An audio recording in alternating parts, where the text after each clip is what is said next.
Vale. Hola, buenas tardes de nuevo. Disculpar la intromisión del ordenador que ha decidido dejar de funcionar justo cuando iba a presentar a Irene Reich. Creo que ya se ha solucionado el problema.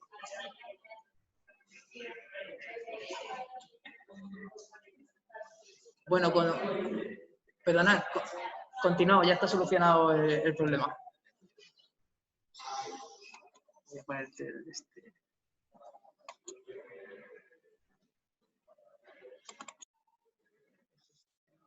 Aquí, ¿no?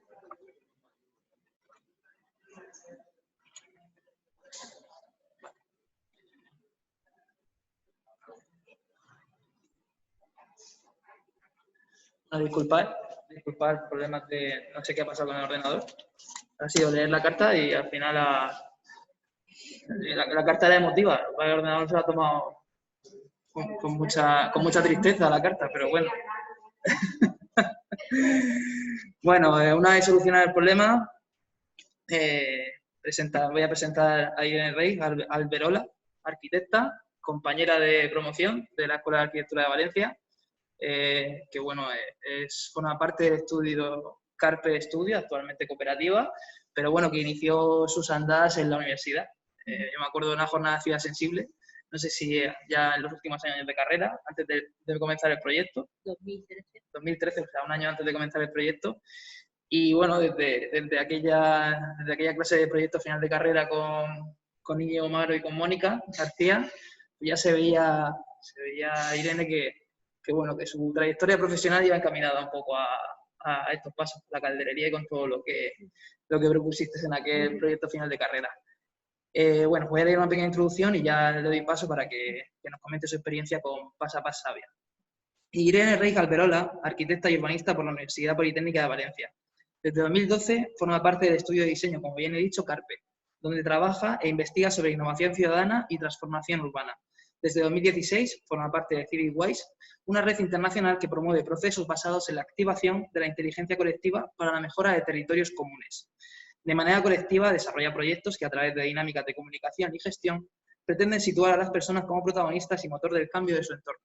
En otros, destaca el proceso de implicación ciudadana para la mejora del Servicio Valenciano de Empleo, Nou Server, la estrategia integral participativa Activa Orriols, o procesos de codiseño de espacio público como Skatepark de la Marina de Valencia, Sembra Orriols o Sarsa Oberta en Castellón.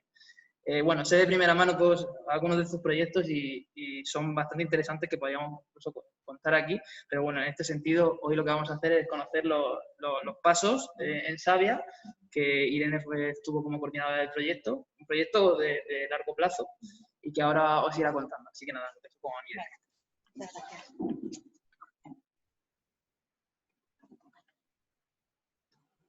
Está compartida. Pantalla.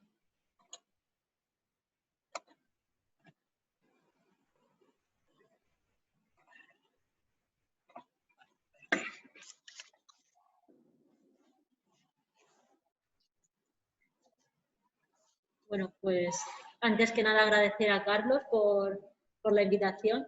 La verdad es que casi desde que acabamos el PCC no nos habíamos visto por redes sociales, pero eso a efectos prácticos no sirve para nada, más que para saber qué se está haciendo el otro y ya está. Así que, no sé, yo creo que es muy guay ver cómo gente con la que coincides en la universidad luego se van cruzando los caminos y tenemos la oportunidad de compartir proyectos. Bueno, viendo la exposición de antes me he dado cuenta de que igual me he pasado de diapositivas, creo que tengo como 37 o 40, que es una pasada, entonces párame y ya está, y ya corto. Bueno, quería hacer una breve introducción de donde trabajamos, ¿no? De Carpe, que, bueno, como de alguna manera la última definición que tenemos, porque es una cosa que va como en constante cambio, es que somos un estudio de diseño que trabajamos con un enfoque experimental, pero sobre todo colaborativo, en temas como la arquitectura, el placemaking, la comunicación y lo que ahora se conoce como innovación ciudadana. Creemos que lo que caracteriza nuestro trabajo más allá de las cosas que diseñamos, que pueden ser espacios públicos o habitacionales, estrategias urbanas o estrategias organizativas basadas en la colaboración o dispositivos de comunicación, le ponemos especial hincapié a lo que es en sí el proceso de generación de ese producto de diseño, ¿no? Y que lo que intentamos en todos esos procesos es que haya una colaboración entre personas y agentes donde puedan identificar de manera conjunta cuáles son las necesidades y los saberes que tienen cada uno de ellos para ponerlos en ese objeto de diseño final, que puede ser pues, un espacio, una estrategia o un dispositivo. Breve introducción. Y luego, bueno, Pas a Pas es el proyecto que vengo a presentar hoy. Es un proyecto que se desarrolló entre el 2014 y el 2018 y que está dividido en 5 fases. Yo tuve la oportunidad de empezar en la segunda y de allí hasta que terminó. De alguna manera la coordinación general de todas las fases en las que he participado ha estado al mando Chema Segovia, que es un arquitecto de allí de Valencia, y bueno, yo creo que ha sido como muy bonito para venir aquí el volver a abrir todo lo que se generó durante todos esos años, que a veces cuando estás tan metido dentro del proyecto lo vas generando y no lo vas apreciando, y después de unos años pues te das cuenta y vas rescatando ciertos saberes que están ahí y que estás poniendo en práctica en el día a día, y eso creo que es muy bonito. Y bueno, os presento a Pas a Pas, que es un proyecto promovido por la Concejalía de Participación de Javea y que lo que acabó siendo es un espacio de reflexión y aprendizaje y acción sobre cómo la infancia vive y transforma la ciudad. Empezó siendo un proyecto de movilidad, pero al final se acabó convirtiendo como en un marco de acción que lo que hacía era coordinar a diferentes agentes, entre ellos el principal, los niños y niñas de Javea, para promover la mejora de la ciudad. Solo por tener un margen, o sea, como una dimensión de cómo es de grande el pueblo, son 27.000 habitantes y están divididos como en tres núcleos, ¿no? No está todo concentrado. Está Javea Centro, que es la parte del pueblo, y luego hay como 2 núcleos pegados al mar, el Arenal y el Port, que lo que hacen es que sea como un pueblo disperso. Voy a hacer una breve introducción de cuáles son los marcos de referencia en los que se pueden mirar este tipo de proyectos hoy en día a nivel urbano, sobre todo de cara a las administraciones. Por otra parte, el equipo que formó parte, las fases y aprendizajes que tuvimos y unas breves conclusiones, si llego a decir. Bueno, el primer marco de referencia en el que Pas a Pas se miraría, porque cuando surgió todavía no estaban los ODS, ¿no? Serían los famosos Objetivos de Desarrollo Sostenible, en concreto el número 11, dedicado a ciudades y comunidades sostenibles. Dentro de esos objetivos que marca Naciones Unidas, hay varios puntos que se pueden relacionar directamente con este tipo de proyectos que trabajan la ciudad de la infancia, ¿no? Como proporcionar un transporte seguro, asequible, accesible, sostenible para todo tipo de personas, pero poniendo especial atención a los niños. En la reducción del impacto ambiental de las ciudades, poniendo un especial hincapié en la calidad del aire, que como sabemos está directamente relacionada con la acción del caminar y de la reducción del coche dentro de la ciudad. El aumentar la urbanización inclusiva, entendida como la gestión participativa y el diseño participativo de las acciones que se hacen, y el proporcionar un acceso universal a espacios verdes y espacios públicos para toda la población, pero en especial para niños y otros colectivos vulnerables. Otro marco en el que se puede mirar, y que de hecho Javea se miró y que presentó su candidatura y la aprobaron dentro de las Ciudades Amigas de la Infancia es el de Ciudades Amigas de la Infancia de UNICEF. Si entráis dentro de la página web podéis ver como todas las ciudades que han firmado ese acuerdo de la Convención sobre los los derechos del niño que comentabas antes. Y bueno, yo vi que Murcia también lo había firmado, o sea que bien. Y nada, o sea, se puede ver como o sea, cuál es esa Convención del Niño, qué es lo que se entiende por los derechos del niño, cuáles son las formas de participación dentro de la ciudad y las ciudades que lo han podido firmar. Más allá de hacer el entorno más habitable para ellos, lo que de alguna manera aseguras entrando dentro de esta red es que las políticas que llevas a cabo son eficaces para el bienestar de los niños y las niñas y los adolescentes, que defienden sus derechos y que fomentan su participación activa dentro de las ciudades. El siguiente marco de referencia, para mí por lo menos, forma parte del movimiento placemaking, aunque es un concepto que se ha acuñado en Estados Unidos por Project for Public Spaces y de alguna manera tiene una forma de entender esa recuperación del espacio público de una manera diferente a la que se puede concebir en países del Mediterráneo. Yo creo que lo que es interesante es que desde hace 35 años ya están planteando cómo los espacios públicos se pueden recuperar a partir de una primera acción, que es mirar y escuchar a las personas que habitan, trabajan y juegan esos espacios públicos, ¿no? Y tienen toda una metodología también desarrollada, una serie de valores a tener en cuenta a la hora de intervenir. Y también es interesante cómo de alguna manera validan todo este tipo de acciones, ya no efímeras, pero pueden ser temporales, de bajo coste, de bajo impacto, que son capaces de transformar el espacio público a un nivel muy alto sin una inversión grande detrás. El placemaking tiene diferentes redes de trabajo, está la de Estados Unidos, está Placemaking Latinoamérica y también está Placemaking Europa.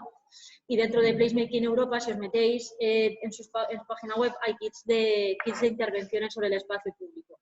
Y bueno, a mí me llamó especialmente la atención uno desarrollado por Stipo, que es un estudio holandés, en el que recoge ciertas herramientas para incluir la voz de la infancia dentro del diseño del espacio público. Y no solamente te da esas herramientas, sino que además te dice cuáles son los criterios que debes seguir para diseñar o planificar el diseño de los espacios que atienden tanto a los niños como a los cuidadores de esos niños. Y por último marco de referencia, las Ciudades que Caminan, que al final es una asociación sin ánimo de lucro que trabaja con instituciones y ayuntamientos, y más allá de promover el caminar como vía de movilidad y de descubrimiento de la ciudad, tienen un kit también interesante que está alineado con una línea de trabajo muy ligada a los escolares y que se alinea también con Tonucci y con tres de sus pilares, que es promover la participación infantil, garantizar la autonomía de la infancia dentro de la ciudad y garantizar el derecho al juego. Vale. Ahora ya entramos en el proyecto en sí. Bueno, creo que es interesante poner antes que nada el equipo que formó parte de este proyecto, ¿no? Porque muchas veces cuando se realizan y los miras es como, vale, pero detrás de esto, ¿quién ha estado o cómo se ha podido llevar a cabo, ¿no? En este proyecto estaba implicada la Concejalía de Participación de Javea. Pasaron por dos concejales diferentes, primero un concejal y luego una concejala, y lo interesante de esta segunda concejala, que es la que ha llevado durante más tiempo el proyecto, es que no solamente era concejala de educación, sino que también era concejala de participación y de igualdad. Y creo que en la evolución del proyecto se puede ver cómo a veces ese trabajo de interconcejalías que parece como un sueño es posible a través de proyectos como este. Técnicos y técnicas municipales, el Consell dels Xiquets, que es un consejo de niños y niñas que lleva funcionando muchos años en Javea como órgano de decisión de la infancia, arquitectas, urbanistas, diseñadoras gráficas, economistas, comunicadoras y especialistas en participación. Al final, un abanico muy amplio para poder llevar a cabo este proyecto. Como he comentado antes, tiene 5 fases el Pas a Pas. Empezó en el curso 2014-2015 y acabó el primer trimestre del curso 2017-2018. Se podrían decir que ha sido más o menos como 3 años y medio, 4 años de trabajo, en el que las fases no han tenido la misma duración, pero que sí que creemos que tienen como un carácter bastante marcado. En la primera fase se empezó centrándose en lo que era en sí la movilidad escolar, ¿no? Hubo una anécdota que es que un día a la salida del colegio un coche atropelló a un niño. No pasó nada, pero atropelló. Entonces, lo que pareció siendo un susto muy grande o una tontería, acabó siendo un punto en el que de alguna manera articular a toda la comunidad escolar o toda la gente que estaba preocupada o ocupada en los entornos escolares en torno a una única visión sobre qué tenía que ser ese nuevo proyecto Pas a Pas. Se generó una comisión de seguimiento en el que estaba tanto la concejalía como la policía local. No sé si aquí pasa igual, pero hay una policía encargada de los accesos y de alguna manera velar por la seguridad de los niños dentro del pueblo. Estaban representadas todas las AMPAs y todas las direcciones de los 6 colegios del municipio y el equipo técnico externo que éramos nosotros, ¿no? Se hizo un análisis conjunto de todos los problemas que tenían de movilidad y se pasaron también unas encuestas en las que de alguna manera se analizaba cuál era el patrón de movilidad en todo el municipio. No iban todos caminando, iban muchos en coche y eso generaba muchos conflictos, ¿no?, alrededor del colegio.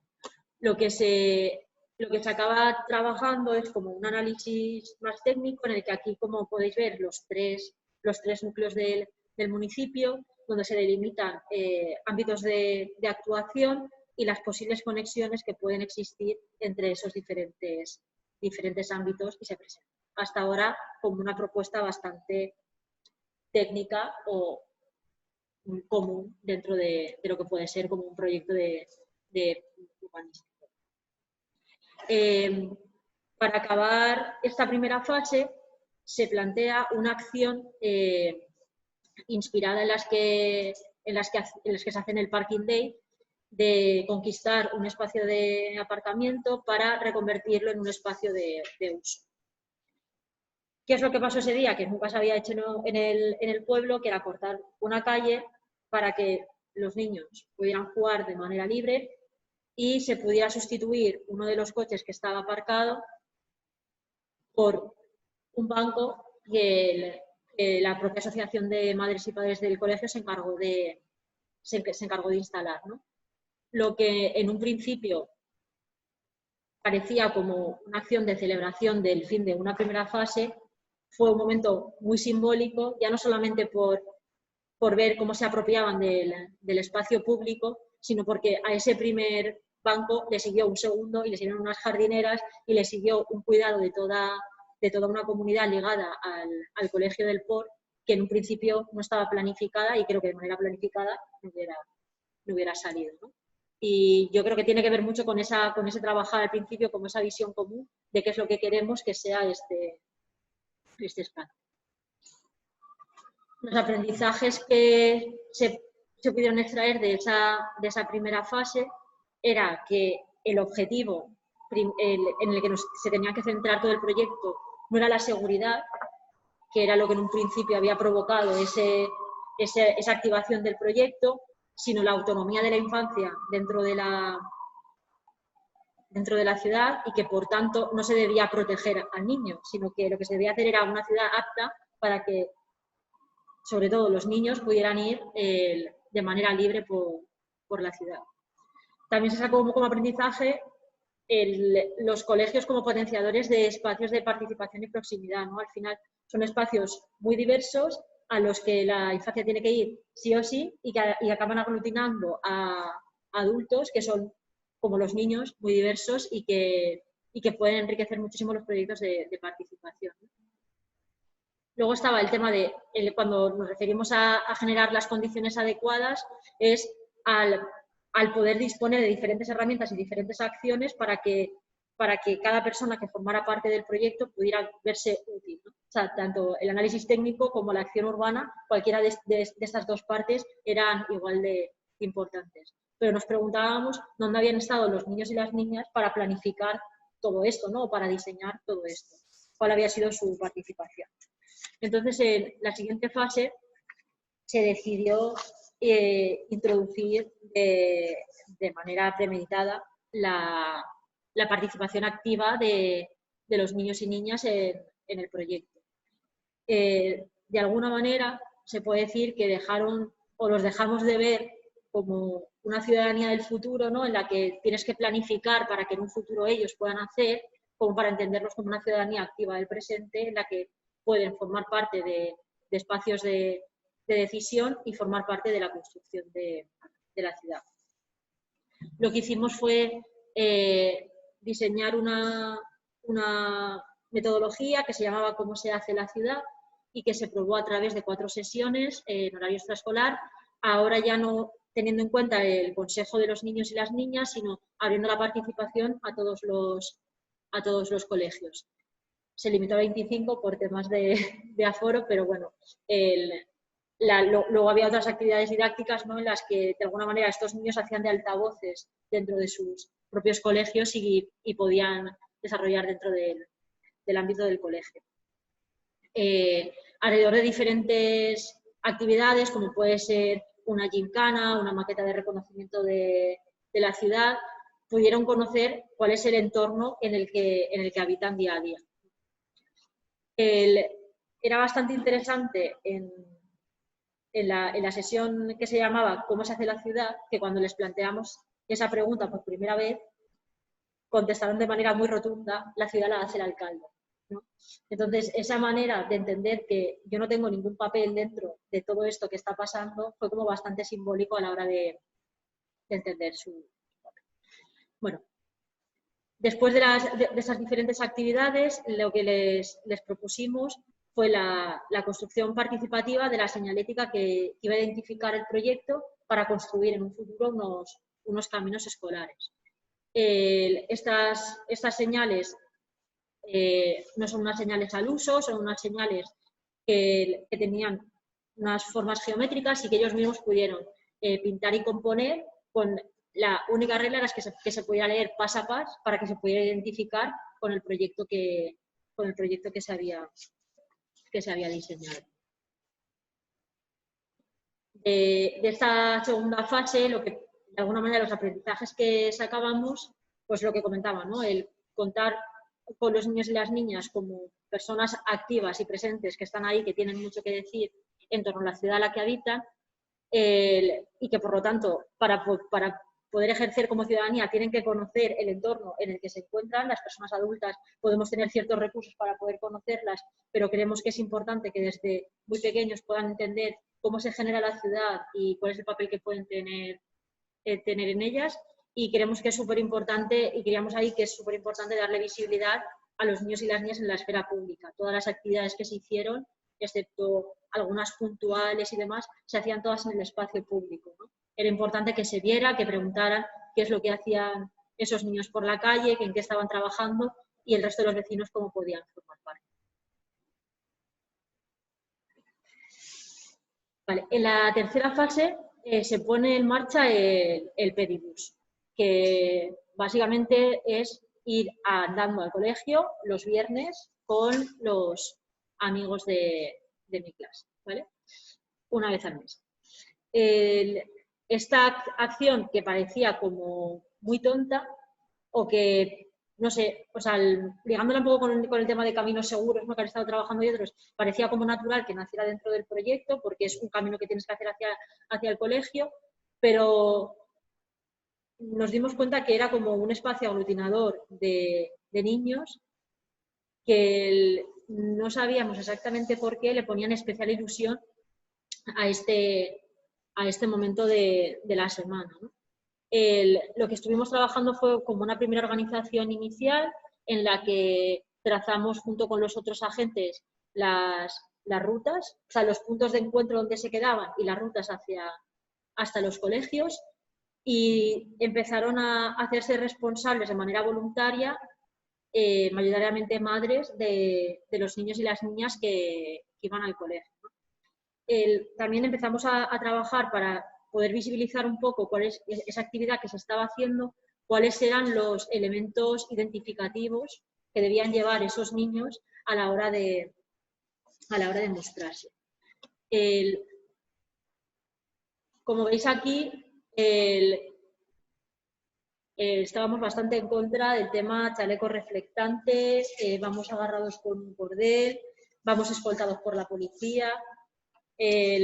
Entendemos que igual hay en algunos sitios en los que es necesario hacerlo, pero creemos que la mayoría de los entornos urbanos están perfectamente capacitados como para que el niño y la niña pueda ir tranquilamente al colegio sin sufrir ningún tipo de percance y sin tener que verlo a 25 metros de distancia.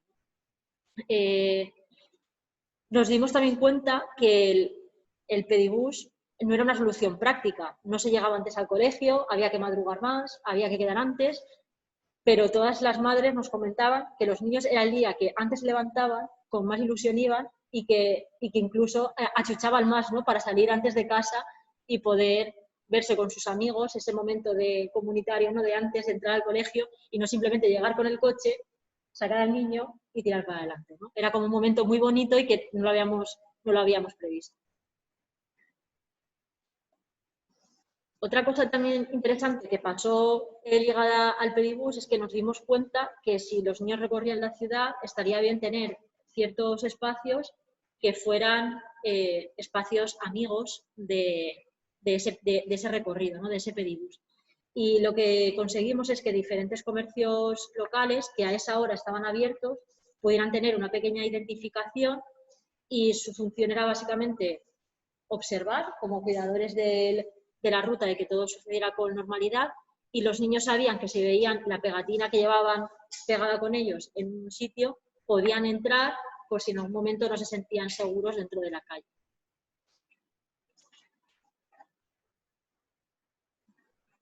Los aprendizajes que de alguna manera sacábamos, pues era eso, ¿no?, que lo que nos decían los niños de que a pie mola más, que hay que naturalizar lo que es natural, como es caminar, pero también darle valor a lo que es excepcional, que es juntarte con un montón de personas dentro de un pueblo donde no se hacía para poder ir al colegio, que creíamos que el camino escolar es una de las maneras para poner en valor el espacio público como lugar de encuentro y de alguna manera remarcamos o volvemos a confirmar que la infancia es un aglutinador de personas y de diversidades que en otro tipo de colectivos es muy difícil ver. Solo quedan 2 fases. La cuarta fase consistió en la ampliación del pedibús. ¿Por qué? Porque a muchas personas no les venía bien esas rutas, porque querían promover otras nuevas, porque no sabían si había que pedir permiso al ayuntamiento o esto era algo autogestionado. O sea, estaba un poco, no la confusión, pero igual la comunicación en ese aspecto no se había reforzado. Entonces, lo que hicimos fue redactar un protocolo para que se autogestionaran las rutas del pedibús, es decir, para abrir una nueva ruta no le tienes que pedir permiso a nadie, lo que tienes que hacer es organizarte con la gente que pueda hacer esa misma ruta y hacerla, y simplemente ponerte en contacto, en este caso era con la concejalía, para que te pudieran dar la identificación y que los niños y las niñas pudieran llevar pues como el material, que es lo que más ilusión les hacía, llevar la pegatina, llevar la banderita y cuando llegan al colegio poder participar en actividades que íbamos cambiando, ¿no?, para motivarles a caminar cada vez más por la ciudad. Hicimos también, en ese momento creíamos que era importante visibilizar cuáles eran todas las personas que estaban vinculadas dentro del proyecto y que hasta ahora solamente se habían visto reflejadas a través de esa pegatina de Comercio Amigo, y se hizo una entrevista a personas muy diferentes que de alguna manera apoyaban el proyecto, desde el comercio local a la policía local, técnicos de la administración, al final como diferentes personas que esos niños veían día a día y que de alguna manera deberían identificar como personas que están próximas a ellos y próximas al proyecto. Y bueno, realizamos un concurso de carteles de Vuelve el Pedibus, porque considerábamos que, aunque se estaban haciendo como de manera gestionada y tal, había que darle como un impulso a esas nuevas rutas, a esas nuevas madres que se querían organizar para formar parte del proyecto.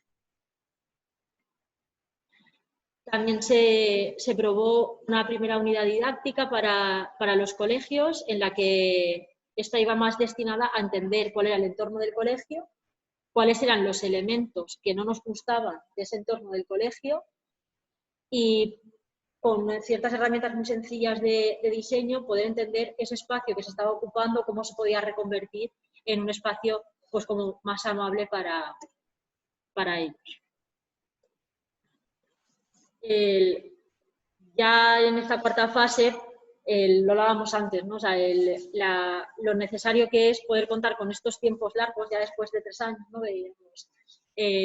Qué importante es que alguien pueda apostar por un proyecto no solamente como algo puntual que pasa en 1 mes o 2, sino como algo que lleva años sucediendo y cómo esa inercia por la que vas apostando al final acaba aglutinando a cada vez a más y más personas. Fue un momento también de pararse y de ordenar todo lo que habíamos generado durante todo ese tiempo y de alguna manera todo este esfuerzo de revisar los métodos de trabajo que habíamos hecho derivó en la quinta fase, que fue la sistematización de las metodologías para la autonomía de la infancia. Al final en lo que consistió fue en concretar todas las diferentes dinámicas y unidades didácticas que habíamos realizado como un dossier que se pudiera dar dentro de las horas lectivas de cada uno de los cursos y se incorporó dentro de lo que es en sí la enseñanza reglada, ¿no? Dentro de los propios colegios. Se volvieron o sea, ellos tenían todas las actividades para hacer, desde las que eran de explorar más la ciudad hasta las que eran de construir señalética. Ellos mismos iban reponiendo las señales que se iban cayendo, no son señales normalizadas que aguantan contra viento y marea, o sea que en las lluvias torrenciales algunas se perdió y ellos las volvieron a reponer. Y bueno, yo creo que eso es muy bonito. Y bueno, los últimos aprendizajes de esta quinta fase fue que la participación infantil funciona en 2 direcciones, porque empodera a la ciudadanía, pero también descubre como nuevas posibilidades para los adultos, que a veces estamos muy metidos dentro de un sistema de trabajo y no dejamos espacio para esa improvisación como hacen ellos. Y que uno de los retos que vimos en esta fase para poder de alguna manera meter un proyecto como Pasapás como algo sistémico dentro de la vida de los niños y las niñas era que sí o sí tenía que entrar dentro de la escuela, porque no había otra manera de entender, o sea, era como una de las maneras para entender la escuela con la ciudad y entender que la ciudad es un depósito de diversidad de la que los niños pueden aprender. A ver. Vale. Y ya lo último. Bueno, perdón. Se me tengo que decir. Que en la cuarta fase ganamos el Ayuntamiento de Javia ganó el primer premio de vivienda, movilidad y urbanismo con perspectiva de género que organiza la Generalitat Valenciana. Y bueno, fue un momento como muy emotivo porque también se vio como que todo ese trabajo que se había empezado siendo como de movilidad acababa teniendo repercusión en muchos otros ámbitos que en un principio no estaban planificados. Y bueno, ya, como conclusiones, quería dejar 4 ideas, que no sé si ya me estoy pasando, pero bueno. Que la autonomía, o sea, en este caso creo que la autonomía fue como la idea compartida o esa visión común que permitió construir el proyecto, que el compromiso en este tipo de proyectos requiere revisar muchos privilegios, entre ellos el privilegio que tenemos los adultos para llevar un coche, y que muchas veces cuando se plantean este tipo de proyectos no estamos dispuestos, ¿no?, a renunciar a ellos. Que consideramos que este tipo de proyectos lo que promueve es una ciudad buena para la infancia del presente, teniendo en cuenta que la infancia es parte de la ciudadanía que tiene que participar y diseñar los espacios en los que vive y en los que juega, y que el juego al final es una herramienta de reflexión maravillosa y que es una herramienta de transformación del espacio público que es muy útil para estos casos, ¿no? Y ya está.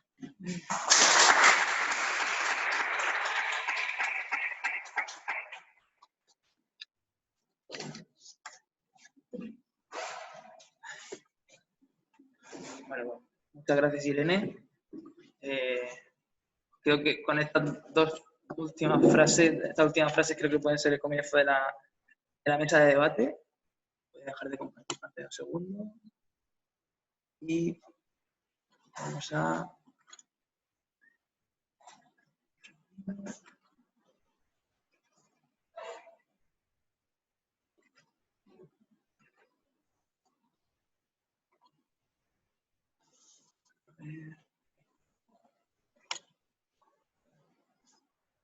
Mónica, Mónica y Mercedes, podéis darle al vídeo si es conveniente.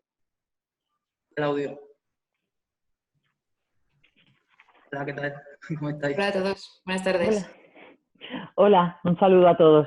Enhorabuena. Voy a colocar así para que podamos vernos todos. Bueno, en primer lugar, muchas gracias por las reflexiones. Vamos a separar un poquito por el tema del protocolo, que no tenemos problemas. En primer lugar, dar las gracias por la experiencia que ha ido contando en relación con los espacios de juego de la ciudad.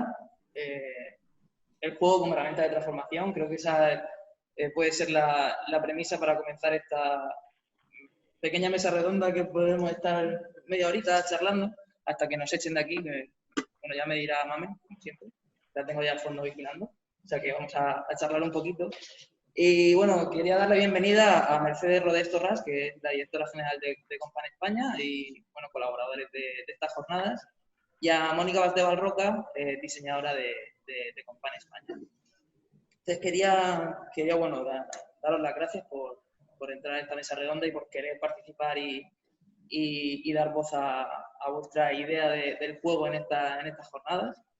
Y bueno, como entrada, decir que Compan es una empresa de juego donde siempre están buscando la innovación y la adaptación a los tiempos que corren, con un departamento de investigación en el desarrollo de esos juegos donde se intenta integrar la naturaleza con el entorno, juegos inclusivos, y no se dedica únicamente a centrarse en el desarrollo del juego como tal, como los que vemos en la ciudad, sino que intenta también abarcar el espacio donde se encuentra, en el lugar, y ir más allá sobre todo de esa pieza de juego, ¿no? Intentar con el juego transformar no solo la mentalidad de los niños, sino el entorno en el que se integra. Y en ese sentido, pues Compan es una empresa muy, muy reconocida y que se encuentra haciendo las cosas de una manera diferente y desde mi punto de vista, que lo hemos estado hablando antes, tanto Ana Belén como Irene como yo, pues realizan una serie de juegos totalmente desvinculados un poco de lo que se está haciendo en la actualidad. Entonces, para iniciar esta mesa redonda, quería empezar con la frase esta que hablábamos de la transformación el juego como elemento de transformación. Y también me ha llamado la atención que hemos estado hablando del lugar, del espacio, del entorno, ¿no? También hablamos de estos juegos que se integran, que intentan desarrollarse y diseñarse en función de lo que tienen alrededor y de la experiencia del juego. En ese sentido, y digamos que uniendo con lo que estoy comentando, también me ha llamado la atención la fina línea entre la autonomía y la seguridad, ¿no? La autonomía del niño y la seguridad, que es algo que podemos establecer tanto en la zona de juego urbano con el diseño de juegos para niños, como con una escala más amplia de la que estamos hablando, de la ciudad, de esos paseos, que ahora también me gustaría que comentaseis la percepción de los niños, de esos espacios de juego que se encuentran, del camino del museo a la ciudad, del camino de la casa a su colegio, y eso es un poco la idea, ¿no? Entonces, sí que quería comenzar comentando a Mercedes y Mónica, preguntándole esa fina línea que hay entre autonomía y seguridad, ¿de qué manera desarrolláis o investigáis alrededor de eso para que sí que exista una cierta creatividad y libertad a la hora del juego del niño, unida a una seguridad que también luego me gustaría que Irene y Ana Belén podáis comentarlo a raíz de los entornos de los espacios de juego y esos caminos escolares que comentabais? De Mónica gracias, Carlos. Te agradezco mucho la entradilla. Os saludo a todas y a todos. Os felicito por los proyectos que habéis llevado a cabo. Desde Compan, que es una empresa danesa que se fundó ya en el 70, y los daneses ya sabéis que nos llevan carrerilla con algunos de los conceptos en cuanto a los espacios públicos y al juego.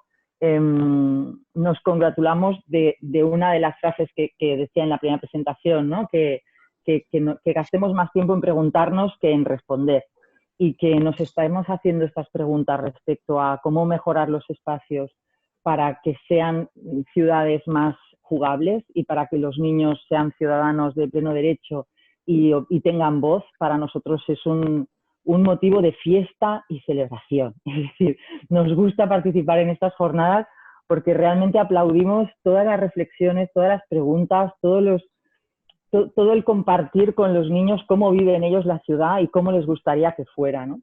Y respecto a lo que comentabas, ¿no? de la transformación de los espacios, pensad que Compan cuando se creó fue porque Tom Linhart, que era el creador de Compan, era un escultor súper hippie de ese momento, en el 70, y le encargan hacer unas esculturas precisamente y a colación de lo de Pedibus, porque en las rutas de los niños, tanto a pie como en bici, yendo al colegio, en Odense y en Copenhague, en el crecimiento de las ciudades, le piden como escultor que para ayudar a los niños y a las familias a orientarse en el caminar por la ciudad con la máxima independencia posible, pues se orienten en los cruces con esculturas de color, ya que todo se ve gris. Eso estamos hablando ya del 70.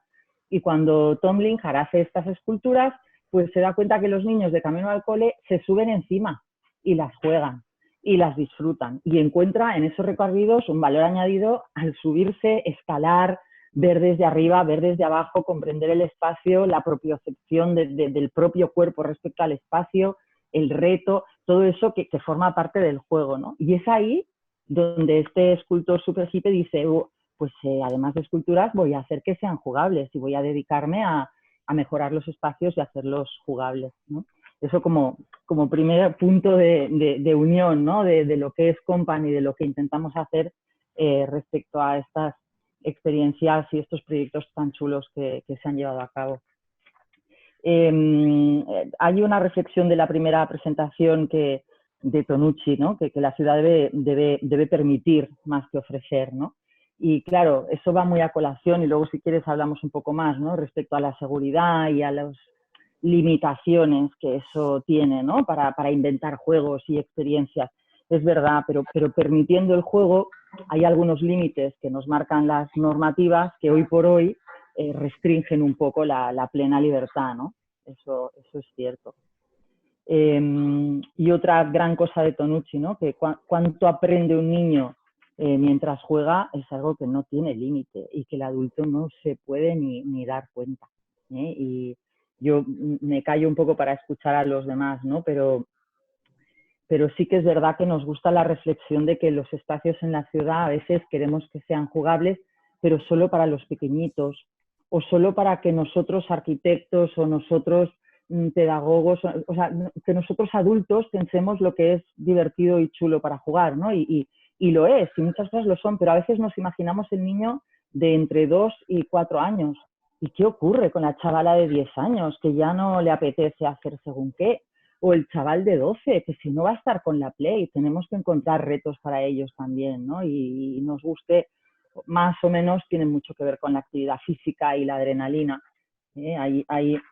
Cuando la compañera que no está presente, pero lo ha estado con la carta, ¿no? Hablaba de sus recuerdos, ¿no? De los pasillos, la arena, la escalera, las ventanas que se abren, las bicicletas, el ir sin manos, todo eso, esas cosquillas en el estómago, no te los va a pintar con una tiza, ¿no? Entonces, eso está muy bien, pero sí me gustaría que esta reflexión nos sirva también para comprender que algunos de nuestros recuerdos hoy se pueden ofrecer a lo mejor con una red de escalada, que es una pirámide y que escapa de toda obviedad del recorrido a seguir y que es un verdadero reto y cada uno lo usa según quiere y bueno, pues creemos que eso puede tener un valor añadido que a veces como adultos no nos damos cuenta y si nos ponemos en la piel de los peques, y yo tengo 4, es decir, que además de mi profesión tengo bastante experiencia en saber qué sienten y cómo ven la ciudad, ¿no? Entonces, bueno, pues eso como reflexión también. Gracias por invitarme. ¿Qué queréis? Voy a hacer una aportación dentro de la seguridad.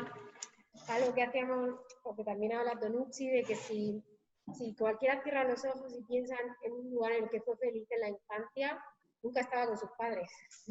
No puede ser, ¿no? No lo digo que yo soy madre, pero me refiero a que si tú piensas en ese momento en el que descubriste algo, ¿no? Como nos decía Ana en la carta, y cierras los ojos, era porque te habían brindado esa oportunidad de estar solo, de ser autónomo y de descubrirlo con tus amigos.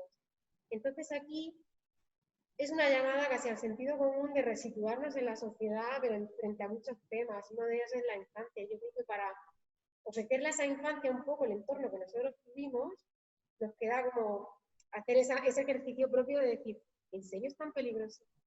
¿En serio no son capaces de...? ¿No? Lo digo también desde mi posición como madre con niños pequeños, ¿no? Que creo que es esa vorágine de vida que llevamos que no nos deja pensar en, de verdad, esta seguridad es tan seria. Es decir, vamos a reflexionar y lo siento mucho, pero a lo mejor no estaban presentes contigo, lo estabas haciendo solo. Y es bonito lo de los caminos, porque yo muchas veces tengo prisa, porque también intento ir con mi hijo de un sitio a otro y es imposible ir de A a B, porque a él no le interesa ir de A a B, le interesa lo que pasa entre A y B. Y nosotros solo nos preocupamos con llegar rápido, llegar cuanto antes, pero ese entre es el universo del niño. Está claro que cuando nos encontramos en parques con juegos no estructurados, como si nos encontramos en la vivienda con juegos no estructurados, sabemos que ellos hacen mucho más uso de esos juegos no estructurados que de los que son A y B, porque el no estructurado te da ese entre de me cuelgo por aquí, pero mami, súbete tú también, y no sé qué.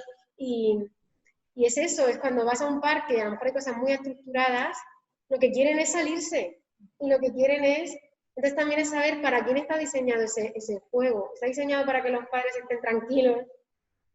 ¿O está diseñado de verdad para que el niño desarrolle su creatividad? ¿Irene? Paso la palabra a Irene. Bueno, yo no soy madre.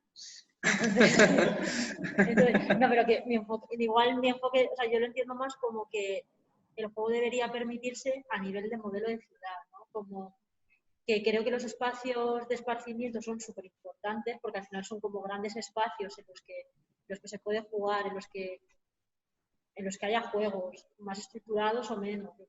Pero creo que cuando digamos, esas actividades de exploración, que no comenta el detalle, pero bueno, eran como diferentes actividades en las que se tenían que fijar en diferentes elementos que ellos iban viendo en el día a día y tal, y luego ellos encontraban otros y los complementaban. Había como una primera fase de, en este juego no es importante acabar rápido, que creo que es un poco a lo que se está llevando, ¿no? Como este juego lo tienes que resolver y lo tienes que resolver ya, y luego otro es a tener como un espacio de seguridad, que en ese pueblo en especial era como todo el casco antiguo, que era peatonal, en el que el niño podía correr, como dices tú, para adelante y para atrás, y el poder descubrir es que esta ventanita tiene una rejita que me interesa, es que mira esta plantita que ha echado una flor y es igual que la que tiene allí. Ese tipo de cosas que nosotros pasan desapercibidas, a no ser que seas como súper mindful, ¿no? y que lo estés observando todo el día, para ellos forman parte como de su día a día. Entonces, el tener ese modelo de ciudad que te permita jugar más allá de esos espacios, yo creo que también es súper importante. Y creo que las recetas no hay, pero bueno, que las soluciones están. O sea, los espacios peatonales, las aceras anchas, el poder disponer de un espacio de encuentro en la puerta del colegio, son como, no sé, son como soluciones que ya se sabe que están ahí y que favorecen el encuentro y la vida comunitaria. Pero hay que renunciar a todo un modelo de ciudad que nos hemos montado los adultos muy cómodo y muy para ir de A a B y lo más rápido posible y de una manera súper eficiente. Entonces, claro, la infancia y la eficiencia, yo creo que muy bien no se llevan. Se llevan bien con otras cosas, pero con la eficiencia creo que no. Con la reflexión, con la inquietud, ¿no? Con el descubrir. Yo creo que la reflexión que estoy haciendo, al final parece que la línea de trabajo es intentar bueno, hablando de que la ciudad es el juego, ¿no? Al final la ciudad es el gran juego en el que los niños se mueven, comparten, van al colegio, generan sus caminos, descubren, miran, observan. El gran reto es intentar integrar todo eso, tanto las zonas de juego como las zonas de paseo, en todo ese conglomerado global que te ofrece la ciudad. Y ahí es donde los niños pueden llegar a compartir e introducir dentro de su organigrama o de su forma de jugar toda la ciudad junto con las zonas de juego que se crean de nueva creación y creo que ahí está donde hay que empezar a diluir esos límites, esas barreras que siempre se ponen para que se vayan integrando. Sé que es una cosa es difícil, pero como comentaba Irene, revisitando esos modelos de ciudad yo creo que es muy posible llegar a ese punto de vista. Es un proceso largo, arduo, mucha investigación, mucho desarrollo, pero yo creo que es un poco la línea. No sé si alguno de los asistentes queréis participar de la mesa redonda con alguna pregunta, alguna reflexión. Sí, te puedes acercar con el micro.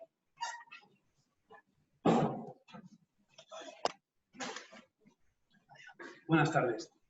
Es una pregunta que hice más o menos la semana pasada, que hablábamos de, aparte de la parte de arquitectura, de diseño que podéis hacer vosotros en el trabajo, y de la parte que luego son los ayuntamientos, que son los licitadores de los trabajos. La semana pasada me faltaba la tercera parte, que eran los fabricantes de los parques.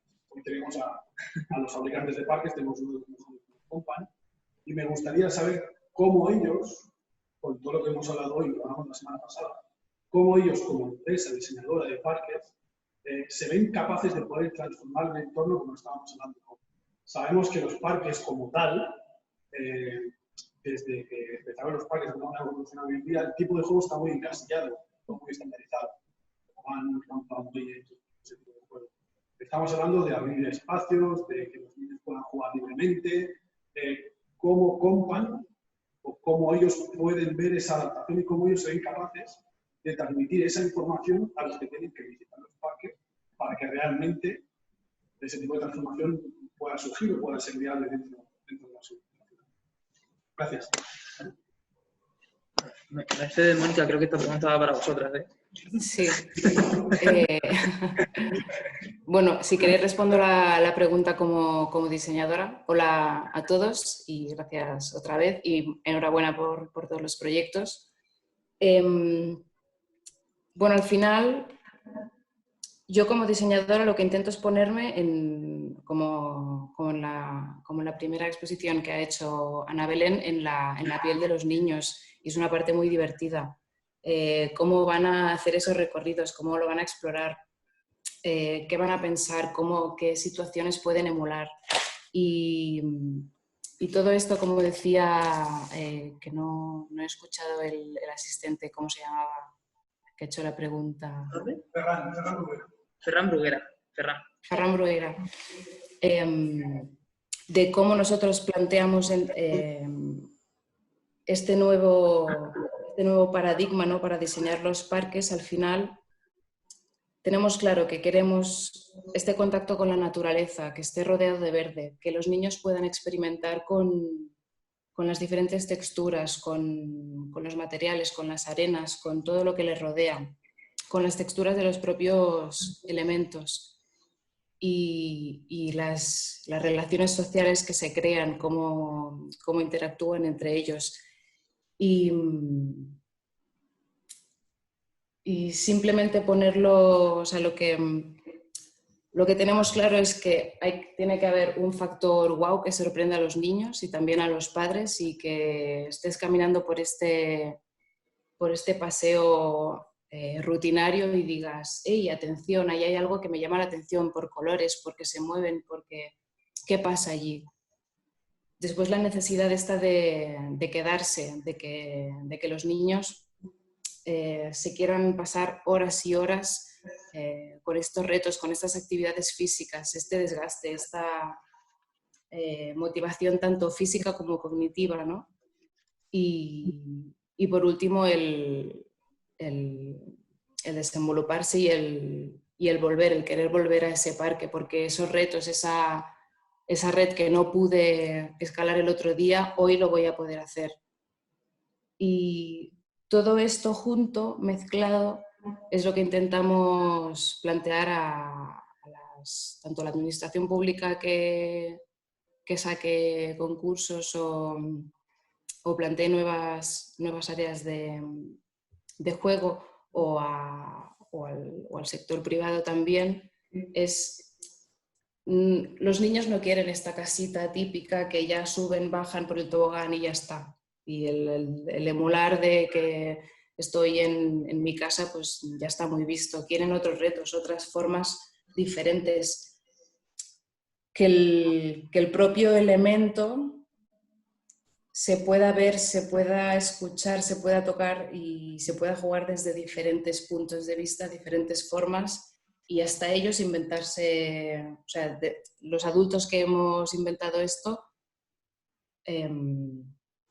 que ellos creen otras, ¿no?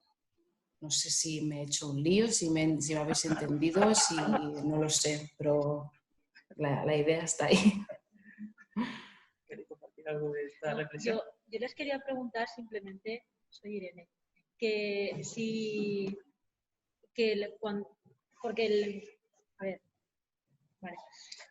cuando, por ejemplo, sale un diseño de un espacio público, ¿no?, al que, por ejemplo, nosotros licitamos como empresa y estamos interesados, normalmente los temas de participación o codiseño que hacemos, pues como que no se valoran. Entonces, como que todo el valor que tú le das a tu trabajo no se ve reflejado a nivel de la administración. Y os quería preguntar si a nivel de la administración se valora todo lo que has estado comentando, que los juegos pues den como muchas posibilidades, que estén más ligados a la naturaleza, o sea, ese tipo de factores se están valorando ya. Igual es una cosa que resolvisteis la semana pasada. No sé. No. ¿Es algo que se está valorando actualmente a la hora de diseñar esos espacios de juego o competís con la típica casita que estabas comentando? Bueno, yo os comento un poco, porque desde el punto de vista de las licitaciones públicas entramos en otro mundo en las que los propios ayuntamientos a menudo son los primeros enemigos de esa solución final, ¿no? Porque lo que con PAN intentamos es dar una solución que, como cuenta Mónica, sea un escenario y que cada crío, en función de su edad y de sus capacidades y de su humor ese día, que son tan personas como nosotros, ese día le apetezca más pacificado y el otro le apetezca caña porque tiene que soltar la adrenalina que le apetece. Entonces, esa solución, como bien dices tú, a veces no se valora. Lo mismo que cuando hacemos co-creación o hacemos algún experimento donde, por ejemplo, con Barcelona, con el Instituto de la Infancia y Adolescencia, pues nos solicitan, yo qué sé, ¿no?, miniaturas o 2D o 3D, imágenes de los elementos para que los propios niños jueguen y digan, pues a mí me gustaría esto así o me gustaría esa, y luego utilicen eso como tipología, ¿eh? No porque tenga que ser ese juego, sino porque lo que el niño quiere es escalar, o lo que el niño quiere es balancearse, o lo que el niño quiere es equilibrio o un reto de camino. Entonces, en cuanto a tu pregunta, hay ayuntamientos que ya lo valoran más y otros que lo valoran menos. Lo que comentaba el compañero de los juegos estructuraditos, de la subida, ¿no?, la doble torreta con el puente tibetano y tobogán, ¿no?, y está como muy encasillado ahí. Pero claro, eso a veces también tiene que ver con el precio que el ayuntamiento está dispuesto a pagar. Es decir, cuando ellos dicen, aquí hay que poner en esta esquina, que ni siquiera está bien escogida, que ni siquiera está cerca de la sombra ni de algo natural, que ni siquiera es un lugar saludable en el que estar jugando, ¿no? Eso ya están contando a lo mejor números de áreas o indicadores que nada tienen que ver con el disfrute de los niños. Son indicadores de otro tipo, pues metros cuadrados de área verde por habitante, no sé qué, y meten ahí en la esquina, guste o no guste. Entonces, además, hay un espacio ahí limitado donde dicen, pues aquí quiero esto y esto y esto, y el precio es este, y encima me vas a meter un toldo, 7 bancos, 2 no sé qué, vas a arreglar el bordillo, vas a hacer, y además el 60% es la baja económica. Y el resto es el que me lo instales en 2 semanas, que me llegan las elecciones o se me acaba el año. y entonces hay tantos criterios que juegan en contra, que no todos los ayuntamientos efectivamente lo valoran todavía. Pero algunos ya sí, ¿eh? Algunos sí. sé, como incorporar a los niños en las licitaciones. Los niños ahí diseñando las licitaciones para... Sí, es una cosa a revisar también. Hay algunas, recuerdo un caso, por ejemplo, en Arrasate, donde en el propio concurso, pues de los 100 puntos, 60 serían precio, no sé qué, pero habían, igual Mónica se acuerda mejor, 10 o 15 que los daban las votaciones que los niños hicieran de las propuestas en 3D colgadas en el ayuntamiento durante un mes. Entonces, esas propuestas se colgaban, iban los niños con sus familias, se hacen unas votaciones y votan opción 1, 2, 3 o 4. ¿Qué ocurría con eso? Que es fantástico, pero claro, al niño también le estás dando una solución ya hecha. Entonces, ¿qué vota según la edad? Pues la cosa más grande, más amarilla y más fea, que no necesariamente es ni la mejor para él, ni la más sostenible, ni la más duradera, ni nada, ¿no? ¿Sabes? Entonces hay que incluirlos en el momento adecuado. Voy a pasarle la palabra a Ana Belén, que quiere decir algo. Con respecto a lo que dices de la imagen más grande y tal, que también pasa como cuando eligen el juguete más no sé qué, más no sé cuánto, y luego juegan con la caja. No, era un poco la reflexión a la que llegamos Ana y yo al decir, ostras, sí, mejor que el dibujo es la palabra. Porque al pedirles la palabra fue cuando descubrimos de verdad lo que había en sus cabezas. Porque el dibujo al final era el más grande, el más no sé qué, o el que se copiaban del compañero, ¿no? Porque coincidía como que algunos eran muy parecidos, pero en la palabra ahí era como, uy, ¿lo has pillado? Que ahora sí que tengo que pensar. Entonces lo que tú dices, ese tipo de participación, pues se ve que está floja en temas de que no haya habido un equipo como el de Irene, que de verdad aporte una participación de verdad orientada a la infancia. Hay un buen propósito, pero falta como ese complemento. Sí, por eso es valioso destacar a Tonucci con sus ideas, que en realidad son muy revolucionarias, porque convence a un alcalde o a un organismo político para que tenga una oficina que trabaja para la infancia apolítico completamente, subvencionada con fondos continuos, es decir, que no provengan de ningún tipo de legislatura, nada de eso. Es una cosa muy, muy profunda. Es algo que pide de verdad un compromiso brutal. Y el caso tan conocido que es Pontevedra, pues hay que destacar que ese alcalde es independiente. Es un alcalde que él mismo dice que él no gobierna para todos, porque eso no es democracia, me refiero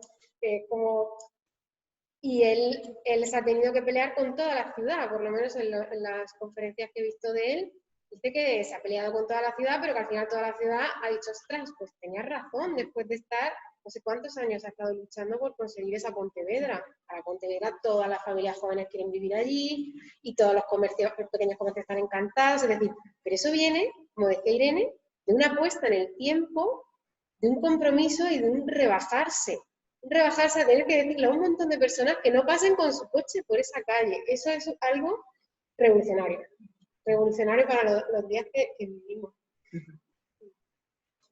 No sé si los asistentes queréis hacer alguna pregunta, alguna intervención. Bueno, como tenemos el tiempo un poquito limitado, tenemos hasta menos 10, menos 5. A mí sí que me gustaría terminar, aunque podríamos estar hablando como pasó la semana pasada, durante horas, que es lo pertinente. Sí que me gustaría preguntaros, ya que es un tema totalmente de actualidad, que estamos hablando de la COVID-19, ¿no? También, como comenté la semana pasada, estas jornadas surgieron a raíz de una fotografía apareció el niño delante de la zona de juegos con la banda cerrada, que no podía jugar. También se nos ha cerrado la ciudad a todos los niveles. Estamos hablando de la ciudad como el espacio de juego de los niños, el espacio de interrelación de los niños con los mayores, con los pequeños de todas las edades. Me gustaría preguntaros, o a ver qué punto de vista tenéis alrededor de esto, si creéis que esta situación actual de crisis sanitaria influirá en el futuro de los espacios de juego, o digamos que dentro de que pase, cuando llegue la vacuna, todo esto se nos olvidará y pasará de largo, ¿no? Es un poco la reflexión que os pongo en la mesa. Sé que es complicada, que es difícil, que digamos que es ser un poquito evidentes, pero bueno, vamos a poder hablar sobre ellos, aunque sea una última pequeña reflexión al respecto para ir cerrando, y ya con eso pues cerraremos la mesa redonda y dejaremos esos puntos, y ya más adelante pues a ver si podemos tener otro marco para poder seguir conversando alrededor de todos estos temas. Yo voy a ser muy breve. Sí, Irene. Venga, Irene. Perfecto. Yo es que como no tengo relación directa con la infancia, porque no tengo hijos ni niños a mi cargo, es como que durante los meses de confinamiento, para mí eso fue un tema que hasta que no empezaron a sacarlo grupos y redes de mujeres con las que estoy, para mí era como que no existía, porque vives como en un mundo tan centrado en el adulto que para mí, o sea, es que no me había ni planteado de que eso fueron problemas, o sea, incluso teniendo relación con ellos en proyectos urbanos y demás, vives en tu día a día confinado y tan aislado en tu propia realidad que creo que sin una experiencia como súper directa es muy difícil poder hablar de ello. Y luego simplemente una cosa que estábamos comentando antes, que me llamó mucho la atención el otro día ver, y espero que sea un error, pero bueno, el típico parquecito de niños al lado del el ejercicio de adultos, y el de adultos abierto y el de niño precintado. Entonces, no sé, son como acciones que se están tomando, ¿no? Cuando hablo con amigas que son maestras que te cuentan cómo viven el espacio público, el mayor espacio público donde viven, que es el patio del colegio, ¿no? A nivel de burbujas y demás, esos sistemas de relación que tú para ir a trabajar, porque ellos al final es como, al mismo tiempo que tu trabajo, ¿no? No lo estás sufriendo de esa manera, ¿no? Entonces, no sé, yo creo que también como retomando a antropólogos que sigo y demás, o sea que al final creo que todo el tema de la pandemia ha faltado, más allá de la parte epidemiológica y médica y tal, como una visión también antropológica de los efectos que puede tener esto dentro de la sociedad, que así que ha estado pues totalmente olvidada en las acciones que se están haciendo. Pero no sé si... Bueno, ¿quién toma la palabra? Si quieres, ¿Ana Belén? Perfecto. Yo no creo que la pandemia vaya a cambiar los espacios de juego, porque sigo pensando que es una reflexión mucho más profunda y que se tenía que replantear antes de la pandemia, y que haya pandemia creo que no hace nada. Sí es cierto que se ha demostrado que los niños como que se han abordado lo último, ¿no? Porque era como... Y creo que para pensar los espacios de juego, la COVID se irá, hay que volver a los inicios, hay que volver a lo que estamos hablando de lo básico, qué es lo que necesita el niño para desarrollarse, cómo nos podemos acercar a esas administraciones para que entiendan esas al final negociaciones de por qué mis hijos proporcionan un espacio mejor, pero que también estén en un sitio adecuado. En fin, creo que todavía tenemos bastante con ya todo lo que teníamos antes de esta pandemia. No creo que me vayan a condicionarnos, yo creo que pasará y seguiremos con los problemas que teníamos.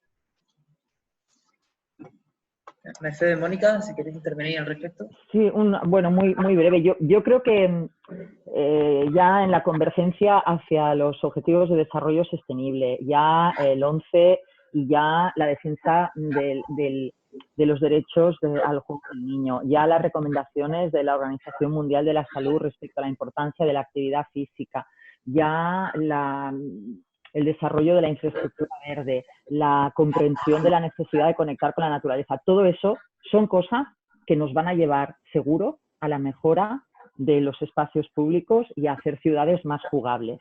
Volviendo al inicio, volviendo a una fase intermedia, pero desde luego ya todas las preguntas, todos los debates y los foros que ahora estamos teniendo ya muestran que vamos en el camino adecuado. El tema del COVID, yo creo que ha puesto de manifiesto lo de siempre, que el niño no tiene voz.